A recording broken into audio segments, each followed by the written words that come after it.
¿Qué tal, amigos y amigas? Tengan todos ustedes un muy feliz día. Quería ampliar los comentarios que hice en mi último video sobre las negociaciones de el Fondo para la Educación Superior.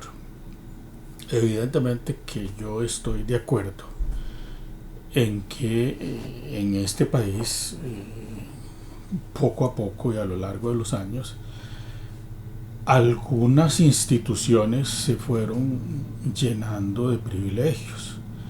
Entre esas instituciones, evidentemente, están las universidades y evidentemente está la Universidad de Costa Rica, de donde yo fui funcionario y trabajé, como les he mencionado, hasta mi último día como profesor universitario. Después, ahora me dedico a la producción de libros, a la editorial Librería Alma Mater. Hay instituciones que por el régimen constitucional de Costa Rica se les dio, digamos, un estatus privilegiado. En 1940, cuando el presidente Calderón Guardia abre la Universidad de Costa Rica, la quiso una institución autónoma, con autonomía de gobierno. Evidentemente, el presupuesto viene dotado por el gobierno de la República. A lo largo de los años, la autonomía universitaria se ha mantenido, ha sido respetada por los diferentes gobiernos y bueno, también conozco, porque me tocó, como les he dicho, ver universidades extranjeras, estar ahí y ver, digamos, cambios en la legislación, de pasar de lo que era la autonomía a que pasen a ser instituciones, llamémoslo así, de servicio público. Eso no es ningún inconveniente. Y yo no estoy defendiendo ningún privilegio, ni pensiones de lujo, ni estatus laboral. Sí sé que es una institución en donde un porcentaje muy alto de la población que trabaja y labora en actividades de docencia pues reúne los eminentes escritores, los eminentes pensadores, los biólogos, los químicos, los ingenieros civiles, y que a través de los médicos, a través de todos esos profesionales, en su formación rigurosa, contribuye a la sociedad costarricense y a la mejora de la sociedad costarricense. En eso yo creo que no hay discusión. La discusión está en posiblemente dentro de esas normas internas, privilegios que van adquiriendo unos en detrimento de otros, porque yo creo que ustedes no conocen cómo funciona la universidad pública de Costa Rica. Y en la Universidad de Costa Rica, por ejemplo, y los datos podrían ser imprecisos, pero pueden andar cerca de la realidad, solo un 60% del personal goza del estatus de ser profesor propietario. Y el profesor propietario es el que generalmente obtiene los más altos ingresos. Y efectivamente, para un país pobre hay salarios que desbordan y se convierten en salarios de lujo. y evidentemente que por el régimen de pensión que se establece serán igual pensionados de lujo, y todos estamos contra eso porque queremos un país más equitativo que les dé derecho a vivir bien, pero que le dé derecho a la población costarricense, que finalmente es de donde salen los impuestos para financiarlos, que también tenga un derecho al bienestar, que es lo que estamos buscando con esta nueva administración. Llamémoslo así, un mejor reparto de el bienestar que hay en el país. ¿Por qué? Bueno, porque somos un país muy desigual en los recursos y hay sectores, regiones y lugares del país muy pobres. De igual forma, hay regiones, lugares y centros poblados de Costa Rica que carecen de educación superior. Yo lo he dicho, no solo hay que fomentar la educación universitaria, hay que fomentar todo tipo de educación, hay que fomentar la creatividad humana. Y entonces ahí yo le doy, por ejemplo, una opción a que realmente aparezcan universidades tecnológicas, como por ejemplo existen en Francia los IUT, los institutos universitarios tecnológicos, pero ahí están dedicados solo al desarrollo de la tecnología y se forman, digamos, los tecnólogos, digamos, en un país como Francia. Nosotros no lo tenemos porque el Instituto Tecnológico de Costa Rica es una universidad convencional como todas las otras universidades, o la Universidad Técnica de Alajuela es igual, son universidades que contienen la mayoría de las carreras, y yo les he hablado de que hay carreras, notablemente algunas en el área de ciencias sociales, que están cuatriplicadas en un mercado de trabajo que está estrangulado. Ahora, por el régimen que existe en el país de autonomía universitaria, si yo fuera el presidente de la República, les diría, bueno, yo les voy a exigir esto, así como lo exigió la ministra. Y eso se resuelve a través de los congresos universitarios. Y yo di sugerencias. ¿Qué dije? Bueno, las universidades se pueden poner de acuerdo, y esas carreras que están cuadriplicadas o duplicadas, o que los mercados están estrangulados, se pueden, digamos, o refundir en una sola unidad académica, o se puede, digamos, decir, bueno, vamos a formar estos profesionales por tractos, digamos, vamos a abrir para formar 5 años, como existe por ejemplo en medicina, en la formación de técnicos, se abre, digamos, una promoción para formar técnicos en ortopedia, técnicos en diferentes disciplinas.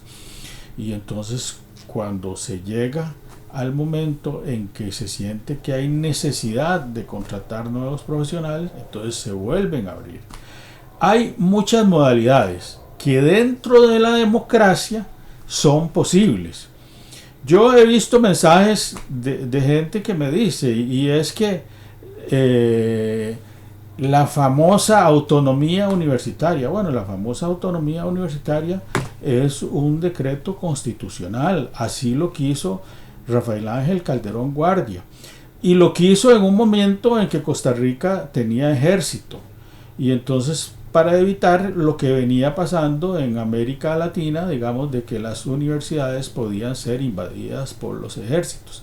Afortunadamente, y por circunstancias muy particulares, Costa Rica no tiene ejército, y entonces eso nos da un margen, digamos, de negociación mucho más amplio, de poder acercarnos a los poderes de la República.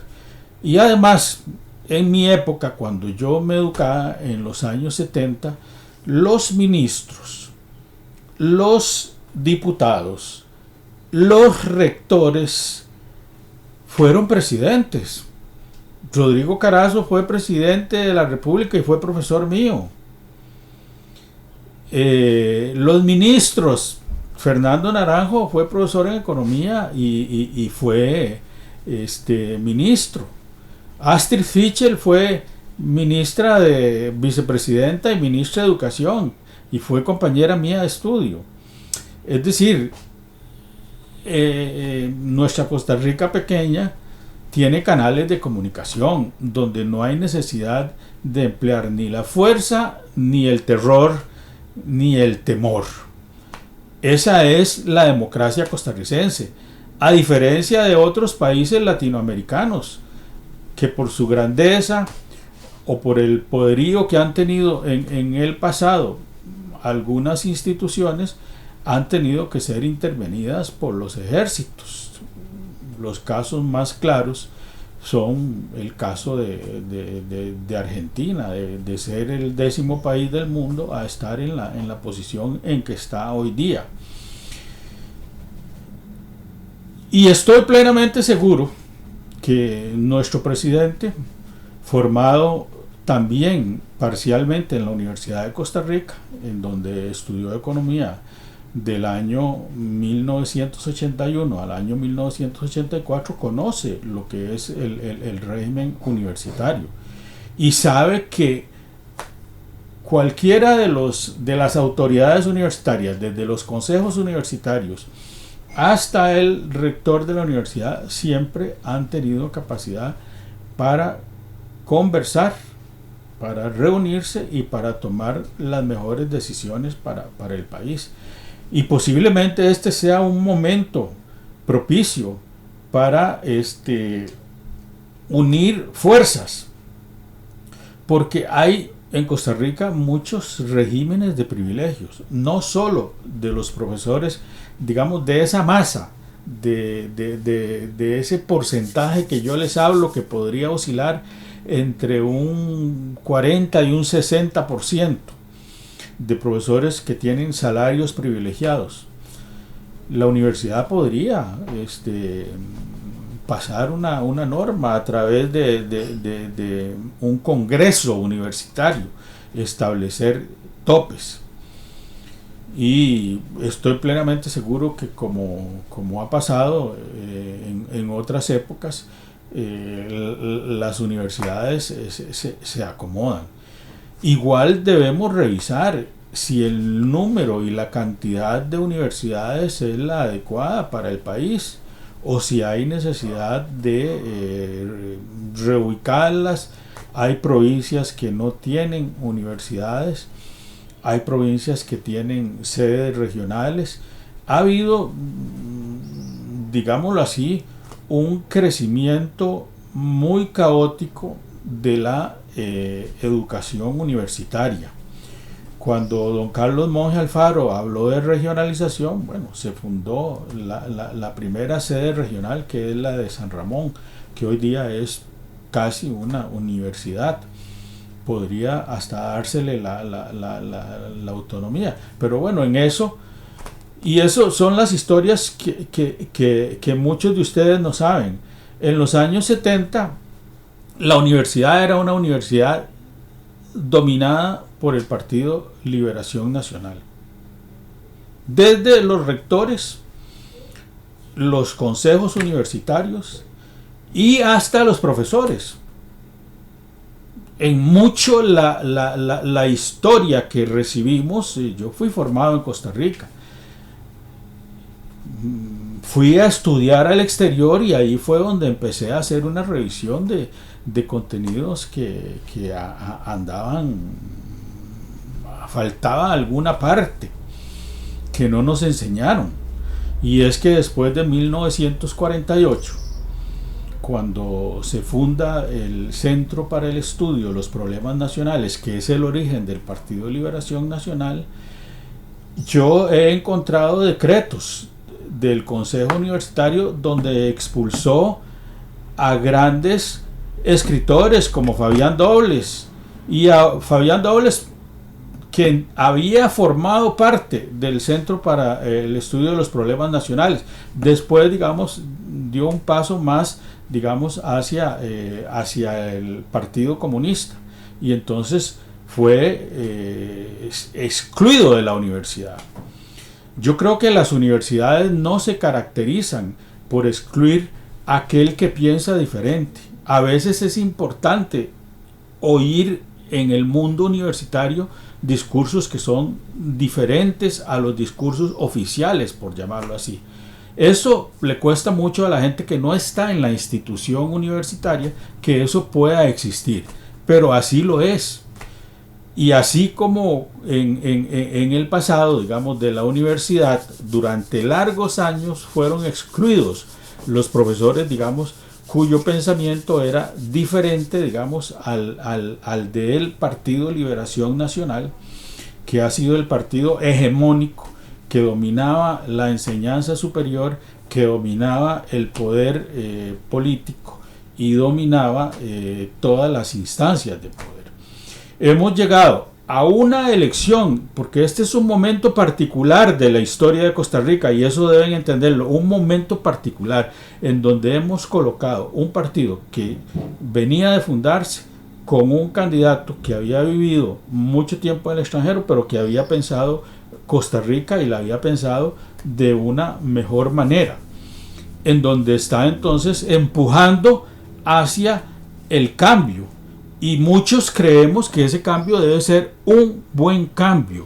No se trata necesariamente de el atropello, se trata de la negociación hasta donde sea posible y hasta donde nos permitan, porque también no podemos llevar al país a un caos social, produciendo entonces en el poder judicial, en las universidades públicas y en todos aquellos entes donde hayan funcionarios con altos privilegios. Habrá que ir tocando por partes, habrá que ir haciendo como hace el presidente, a través de decretos ley, establecer medidas, digamos, de saneamiento de nuestra economía. Somos un país privilegiado al no tener ejército. Aquí el diálogo, la razón y la fuerza de los argumentos constituyen la base para cambiar este país. Y yo creo que en eso el presidente lo sabe con toda claridad. De manera tal que yo creo que debemos terminar las reuniones del FES a las que convocó la ministra de Educación, y esperar las mejores propuestas de todos los rectores de las universidades. Y si no fuera así, entonces pues ya le tocará al Poder Ejecutivo prever cómo va a dotar y en qué cantidad el presupuesto universitario. Y a mí, digamos, mis colegas, pues yo todavía mantengo relaciones con el mundo universitario, y como no represento ninguna fuerza dentro de nuestro partido, porque soy, como ustedes, se los dije el otro día, un militante más, y no un militante, un elector, porque el Partido Progreso Social Democrático no tiene militancia. Es un partido, digamos, que surgió muy repentinamente, creció muy rápidamente, el país vislumbró dos candidatos excelentes como don Rodrigo Chávez y doña Pilar Cisneros, y bueno, formaron un gabinete, ganan las elecciones, forman un gabinete y traen gente muy talentosa, algunos del exterior, pero no creo que todos ellos vengan a producir, digamos, ningún caos en el país. Todos ellos saben que somos un país que ha respetado la historia y las normas. Entonces tampoco nos precipitemos cuando escribimos.